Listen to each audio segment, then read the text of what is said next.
Joaquin Buckley had a good first round with striking. He also landed more significant strikes in round 2. Buckley landed some good strikes in round 3 too, and Colby's eye was too messed up for the doctor's liking, and she stopped the fight towards the end of the 3rd round. Buckley gets the 3rd round TKO via doctor stoppage. Buckley's won 6 in a row, will likely be ranked number 6 on Tuesday, and wants to take on Kamaru Usman next.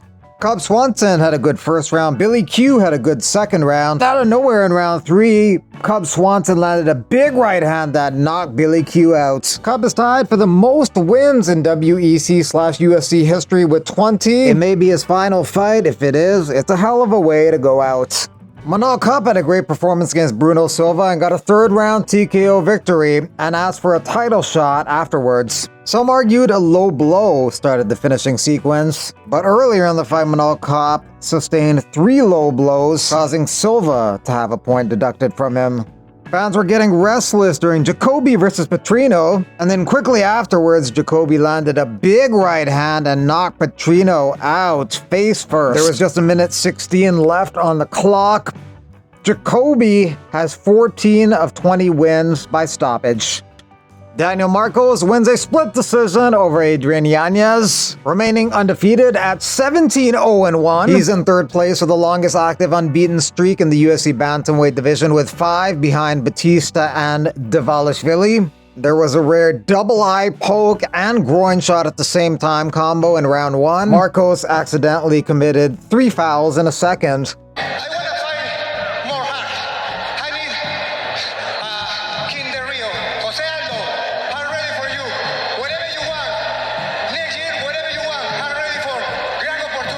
Navajo Sterling wins his UFC debut against Tuco Tokes. All the judges gave him the decision 30-27.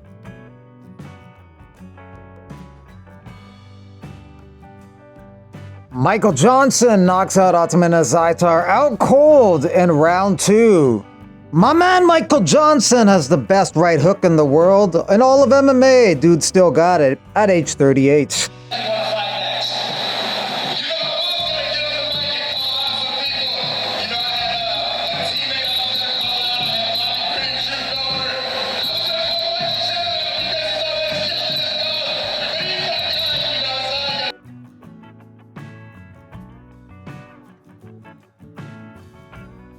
Daniel Zellhuber calls for a fight with Michael Johnson, stating, "See you March 29th, Mexico City, Michael Johnson." Joel Alvarez knocks out Drakkar Klose in the 1st round. He has 22 wins, all 22 are stoppages. He has the 2nd most finishes since 2019 in the UFC lightweight division. Number 1 is Charles Oliveira. He's considering a move to up to 170, or if the UFC does a show in Spain, he says he'll stay at 155. Alvarez has interest in fighting Donald Cerrone. He says that's his dream fight. A bit of a strange call out considering Cerrone's not in the UFC. He retired and Dana White doesn't want him to come back to the UFC. Calling out a guy in the rankings might have made more sense, but he mentioned Cerrone. Sean Woodson stops Fernie Padilla at the end of the 1st round. He has an 8-fight undefeated streak, and he will probably be in the rankings on Tuesday. He's tied for the longest active unbeaten streak in the featherweight division with 8, tied with Movsar Evloev and Lerone Murphy. That's a beautiful, beautiful finish there for Woodson. That's exactly what he needed on the win streak that he's on now. He can get on the... Woodson thinks he's a bad matchup for Ilia Topuria. He says Topuria is too short, too small. Felipe Lima wins a decision over Miles Johns. Lima has won 14 in a row and looks very impressive in all aspects of the game. Every judge gave him every round, which is not easy to do against Miles Johns. Davy Grant wins a unanimous decision over Ramon Tavares. Davy Grant calls for a fight with Jose Aldo. He calls that his dream matchup.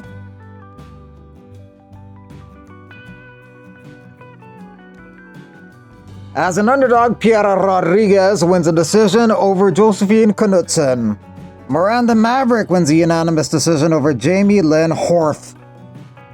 Maverick wants to fight Jessica Andrade next. Andrade is ranked number 8. Maverick's not in the rankings, so it seems like an unlikely matchup. But as you guys know, I'm disappointed with that win. A win's a win. I get to take the money back home. I still get to celebrate with my family, who's here this time, the first time ever. But I'm sorry to all my fans, all my supporters watching, sponsors, etc. for that performance. Probably my poorest one to date. Just never pulled the trigger. Not really sure what happened. Honestly, in the first round, when illegal blows hit, the second one that landed did knock me for a loop. But I'm not going to use that as a full excuse. It was just a bad performance all the way around. 9 LFA veterans were on the card: Buckley, Silva, Yanez, Klose, Woodson, Padilla, Johns, Hortha, and Rodriguez. Bro, I would love to fight Sydney, but I don't know if I will be able because my foot is injured already. I cannot kick it. You know, I think I'm gonna get 1 month to kick back.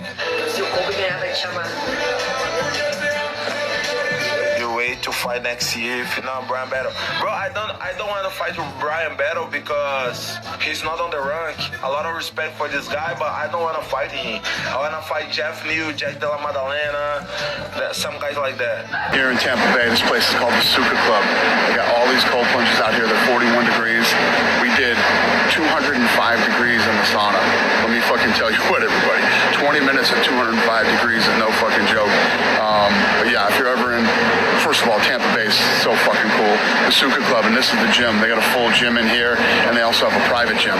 So, the Suka Club, if you're ever in Tampa. In the main event of PFL Lyon, Lazy King wins the unanimous decision over Staropoli.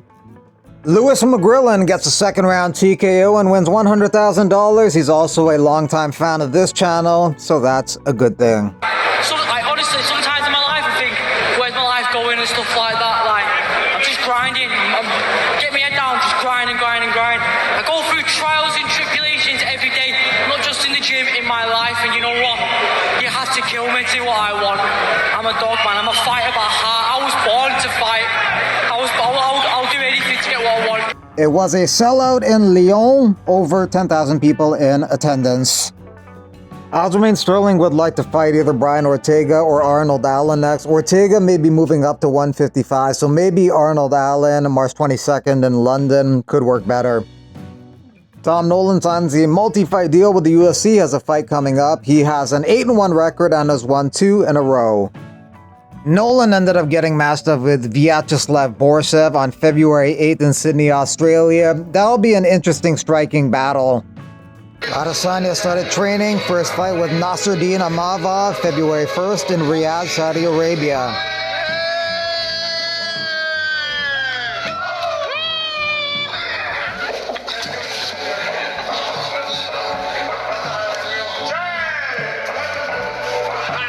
Makaev wants to fight again in January. He didn't even break a sweat in his fight the other day, so it makes sense.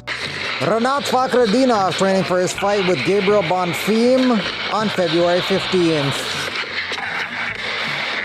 In Russian cage fighting championships, Alexander Shlemenko wins a decision over Anatoly Tokov. This is Shlemenko's 67th victory of his career. 19-year-old Eric Frosty Cortez wins in Cage Warriors. Damir Ismagulov on this boxing card, as well as Zhalgas Zhamagulov.